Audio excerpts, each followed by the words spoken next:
You see, Karanji is quite frankly one of the makers of Bharat Bhavan. We invited him just at the most opportune moment. I knew that his tenure as director of the NSD was coming to an end. And Karanji had been to Bhopal and Madhya Pradesh earlier, and he was familiar. So I took the opportunity and persuaded him to come and start Rang Mandal. Now, when Karanji came, by the time we had already evolved a new concept of contemporaneity. That contemporaneity does not mean merely the urban contemporaneity, that there are other elements of contemporaneity which are folk tribal. So we did a museum with J. Swaminathan, which was a museum both of folk and tribal arts and so-called urban art. Similarly, Karanji made a very unique experiment. Rang Mandal was both an informal school of training, and it combined for the first time in its repertory people who have passed out from the National School of Drama and folk professionals. They all came together. And people who were totally raw. We just went around and we had advertised for the positions in Rang Mandal, and he interviewed them. He picked up somebody who had worked in Ram Leela, for instance. He picked up somebody who had no exposure to theatre but was intelligent, could write and things. So Rang Mandal became a training of these people, training also in being together, folk professionals, urban professionals, trained people, untrained people, etc. And for one full year, while Bharat Bhavan was under construction, Karanji did not perform through his repertory. He in fact invited the theatre lovers and the other theatre group people to come together, and he did a production with them, which was done in Ravindra Bhavan, which was a separate institution and a space. The argument that he had in his mind was that we will perform in our own space when we have it. Before that, so repertory members were helpers, while these totally amateur actors of Bhopal came together under Karanji to do a play by Prem, I mean not really a play, a novel made into a play by Karma Bhumi by Premchand. Then, when Bharat Bhavan got inaugurated in 1982, it was for the first time at the inaugural that plays by repertory itself were performed. The second thing that he did was that he did a series of workshops calling folk professionals to come and teach the repertory. So a Pandwani performer came, some other performers of that kind came, and they worked with the repertory. And there used to be a thing which he evolved called Purvarang, which was really not a play, not a full performance, but something by way of a warm-up, 15, 20, 30 minutes. Karanji also discovered, for us, we had two, an open-air theatre and a closed-door theatre. But Karanji did theatre all over the place. So he did theatre, people sitting on the stairs in the big, if you have seen the big compound, outside, etc., etc. The third thing was that Karan's contribution to theatre music has not been adequately acknowledged. Karan could produce music out of anything. I remember once he had agreed to provide music to a film on Shankaracharya being done by Mr. G.V. Iyer. And in the evening, I happened to be at his place. He all of a sudden remembered that Mr. Iyer was arriving the next day and he'd done nothing. So he all of a sudden called his man Friday, Hulla, and he brought all the utensils that were available in the house, and Karanji started playing with them. So he created music the next day for Mr. Iyer for the film Shankaracharya out of all these non-musical instruments. Karan did not want that the Rangamandal should have merely his imprint.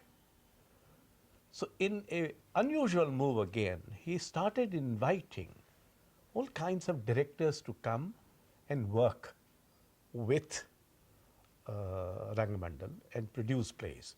So Fritz Benowitz came and Rudra Prasad Sengupta came and people like that, they kept on coming, and Shyamanand Jalan came and they produced plays because he wanted them to be exposed to various kinds of theatre approaches and not got confined or sort of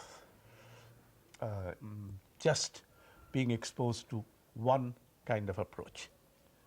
The other thing that he did was, for the first time, full-length plays and modern plays, modern means modern productions, were done in some of the dialects of Madhya Pradesh. So we had Waiting for Godot in Chhattisgarh. We had Caucasian Chalk Circle in Bundelkhandi. We had Mrichakatikam in Malvi. This experiment, I think, remains unique. No other theatre repertory or institutions, including the National School of Drama, has produced so far full-length plays in dialects of Hindi. Karant had a very special flair for dialect, for the rural, for these kind of. I remember once, my daughter, who's very young, once noticed that when Karanji is having dinner or lunch at our place, at the end of it, he'll pour a lot of water in his rice. And this was very strange. How can one be eating rice with water? In the south you eat with curd, with samar, with this, that and the other, but not with water. So I noticed also the next time when he came, and I then inquired. And what Karan said was so touching and so characteristic of him. He said that I had a very poor childhood. We didn't have enough food, and we merely used to have rice and a little salt. Now, in order to make it edible, we used to mix a little water. I have got that taste still surviving in me. So whenever I am in a circumstance where I can do this, and I can certainly do it at your house, I do this because I remember this was the taste that I first had of food in my life. Now that kind of a approach, and mind you, Bharat Bhavan was a multi-art center, and Karant was not merely a theatre man, he was interested in poetry. He used to buy books like hell and would read a lot of poetry. He was very sensitive to language, and he is perhaps the only major theatre man who was bilingual in his theatre. He is as important a Kannada director as a Hindi director, and he could inspire confidence. He was a strict taskmaster, and he would work very hard.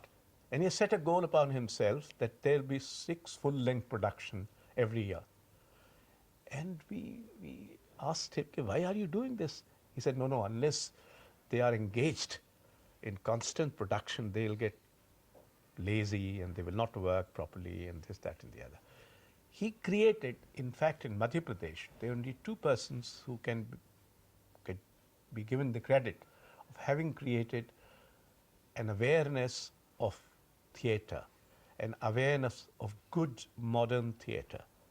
The pioneer was Habib Tanveer, and the other person was Karant, because the repertory toured almost the whole of Madhya Pradesh, and he performed Skandagupt in a fort near Gwalior and places like that. And this was the only first Hindi repertory created by a state government. And we did not allow, luckily, we had a political and bureaucratic setup at that time in which there was no restriction on their freedom. They could criticize the government or the establishment or the order of the day in their plays. They can question the morality. They can create new norms of moral conduct and all that, and they were free to do it. And I must say, the Karan took great advantage of this. His theatre had a very strong component of music. One of the things that I regret and did not happen, although we had planned it, we wanted to do a play on Kabir. I had never written a play in my life. I'm a poet. But I agreed to do something, and we thought of having a play around music, make a musical, not really musical, but perhaps a lot of music. And Karant was to direct the play, and we decided that instead of having Kabir as a character, whenever Kabir is invoked, we will have Kumar Gandharv to come and sing. Now, this is a big task to persuade Kumar Gandharv to do it. We decided that let Kumar Gandharv come next time, and Swaminathan, Karant, and I, Kumarji will sit together. This happened. Kumarji came, and we started talking to him. But Kumar Gandharv said that in his own typical Kannada Hindi, बाकी सब क्यों में खड़े, कबीर को घुंघरू नहीं.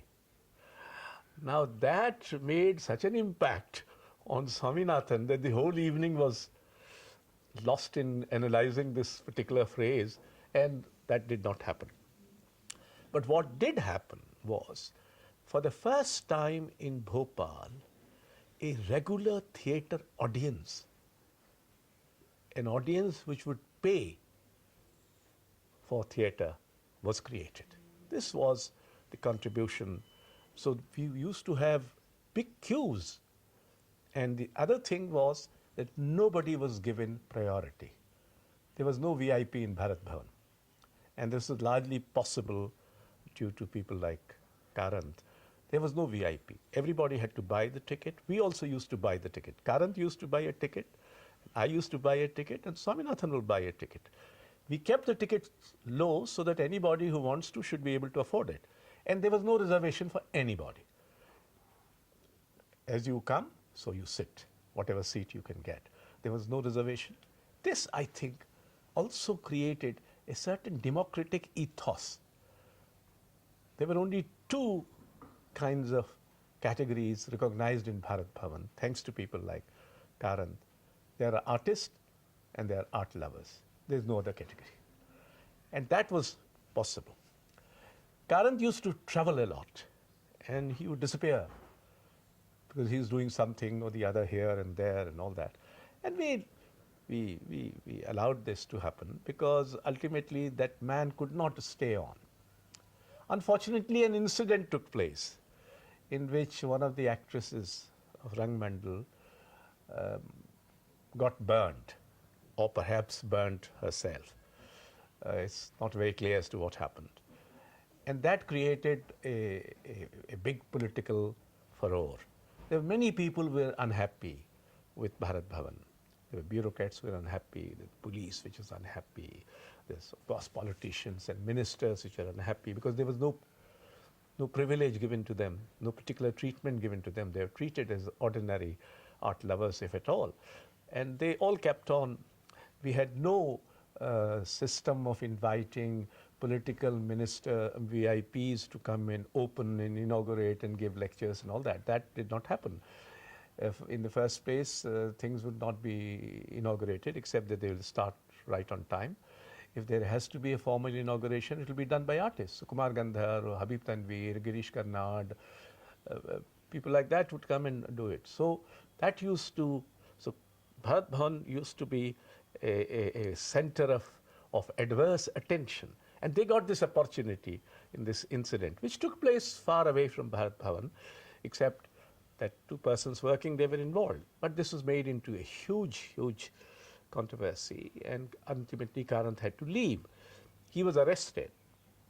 And, well, when he was released on bail, my wife, Rashmi, and my brother drove my personal car to bring him home from there. And there was big media attention and people, etc., etc.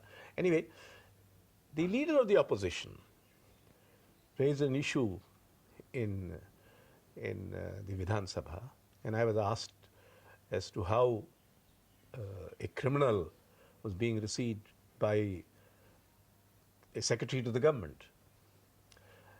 To which, of course, I answered that he's not yet a criminal, he's only an accused in the first place. Secondly, he has been a lifetime friend. And three, it was my wife and my brother who went and received him, not me. And my home is my private home to which anybody can come because I pay rental to the government for the allocation.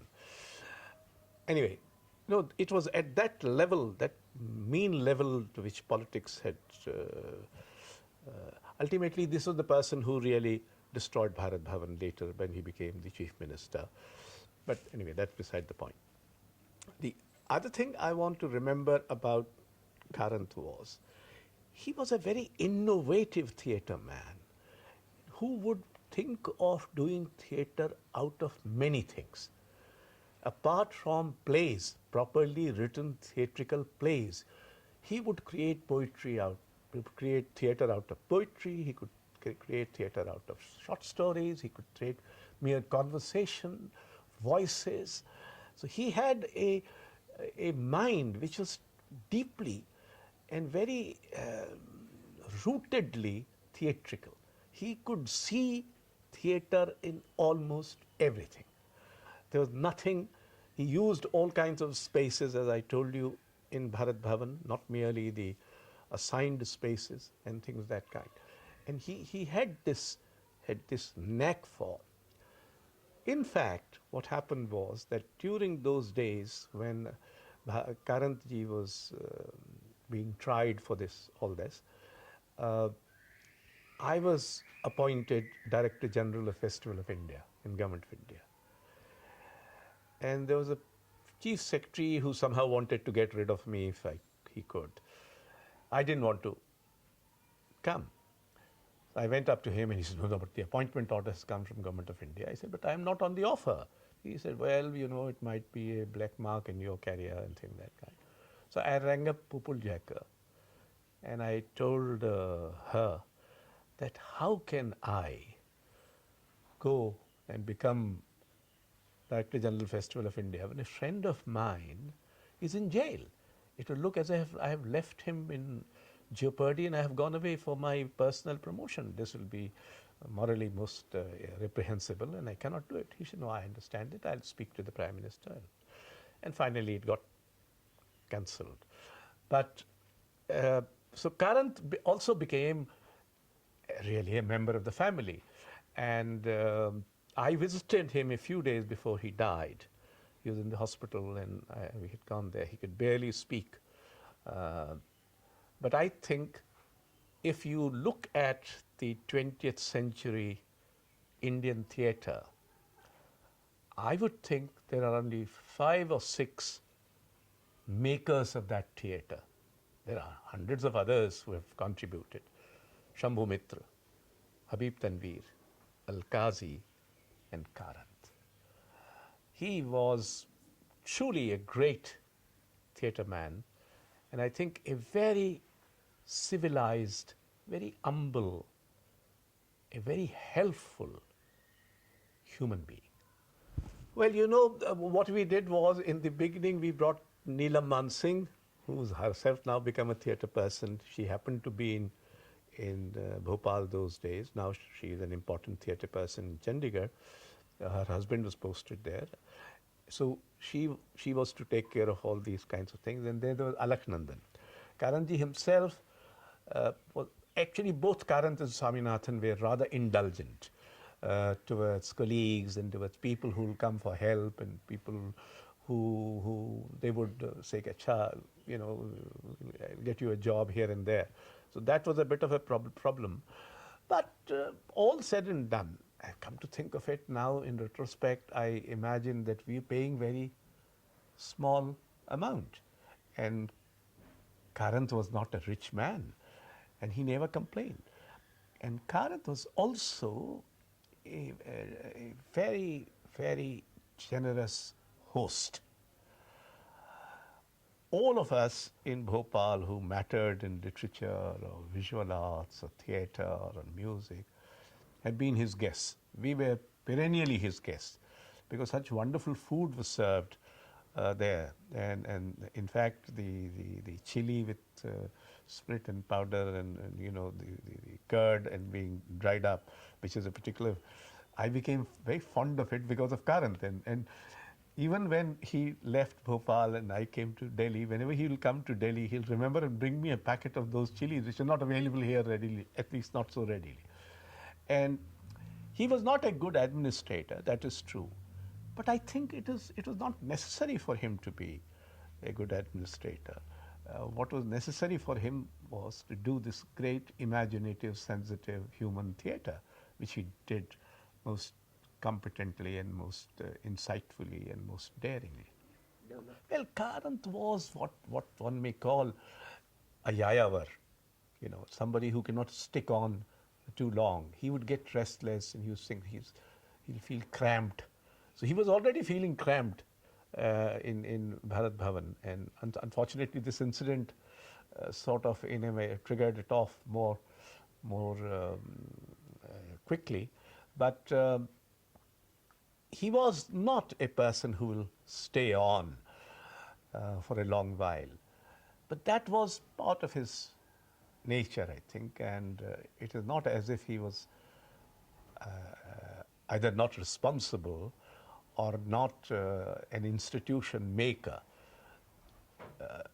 After all, he made this institution, Rangamandal, and if he did not stay on, it's one of those characteristics of a man who, having built something and run it for a while, would like to go and do it elsewhere. I consider myself to be very fortunate in having B.V. Karanth as a friend, as a colleague, as a person on whom you could depend for delivering almost at the 11th hour, but delivering in full measure. I don't think Karanth ever failed us. I don't think Bharat Bhavan in those days would have been possible without the presence, the participation, and the courage and imagination of B.V. Karanth. I would imagine that he was, in spite of the fact that theatre is a very social activity, he was a lonely man, but it is a loneliness of an existential kind, of a creative person's loneliness, of an imaginative, concerned human being's loneliness. And I think it was what Virginia Woolf called the inviolable privacy of the soul. I could feel that privacy, and I did not feel that I should be intimate enough to violate that privacy. I respected it.